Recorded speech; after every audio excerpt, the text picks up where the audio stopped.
4 দিনের ব্যবধানে আবারও চট্টগ্রাম বন্দরের বহির্নোঙরে শিপিং কর্পোরেশনের তেলবাহী জাহাজ বাংলার সৌরভে ভয়াবহ বিস্ফোরণে আগুন লেগেছে।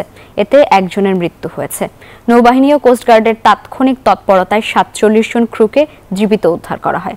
এদিকে উপরের অংশে আগুন লাগলেও ভেতরের দিকে ছড়ায়নি বলে জানায় কোস্টগার্ড।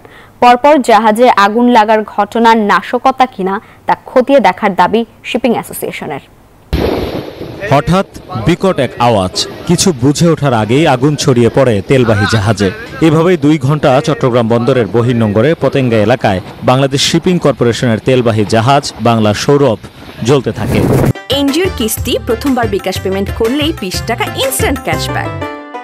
শিপিং কর্পোরেশনের জাহাজ বাংলার জ্যোতিতে বিস্ফোরণ ও অগ্নি দুর্ঘটনায় 3 জন নিহতের 4 দিনের মাথায় আবারও শুক্রবার রাত 1:15টার দিকে জাহাজে আগুন লাগার ঘটনা ঘটল। এ সময় জাহাজটিতে 48 জন ক্রু ছিল।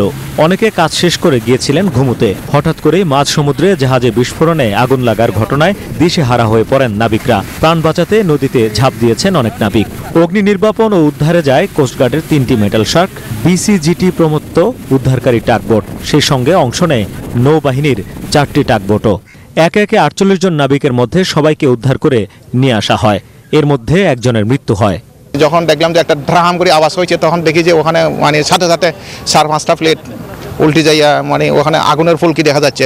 সাউন্ড শুনছিলাম, একটু সাউন্ড শুনছিলাম, আর জাহাজটা একটু জোরে একটা কম্পন অনুভূত হয়েছে। পরে বেরোয় এসে দেখলাম যে সবাই তখন অলরেডি করতেছে, চিৎকার করতেছে, আগুন আগুন, বা সামনের দিকে আগুন দেখা যাচ্ছে। যার যেটা আছে সবাই নিয়ে নামলো, আর লাইফ জ্যাকেটগুলি যাই যেখান থেকে পারছে সংগ্রহ করছে। জাহাজটিতে 11,600 মেট্রিক টন ক্রুড অয়েল ছিল বলে জানা যায়, তবে বিস্ফোরণের কারণ জানা যায়নি। সর্বমোট 7টি ইউনিট মিলে ফায়ার ফাইটিং করে প্রায় 4 ঘন্টার প্রচেষ্টায় জাহাজে আগুন নেভানো সম্ভব হয়।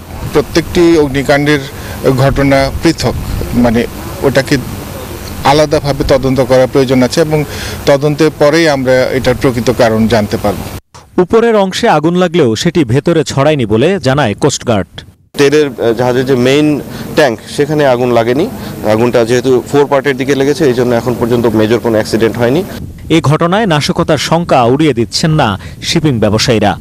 একটা লাগছে, আর একটা হয়তো 1 সপ্তাহের ভিতরে একটা লাগিয়ে গেছে। হয়তো এটা কেউ মনে করবে ষড়যন্ত্র হইতে পারে। এটা তদন্ততে বোঝা যাবে ষড়যন্ত্র হচ্ছে কি না কি হয়েছে। এদিকে উদ্ধার হওয়া নাবিকদের নৌবাহিনী হাসপাতাল বা নৌজা পতেঙ্গায় জরুরি চিকিৎসা সেবা দেয়া হয়। শেখ জায়েদ, নিউজ 24, চট্টগ্রাম।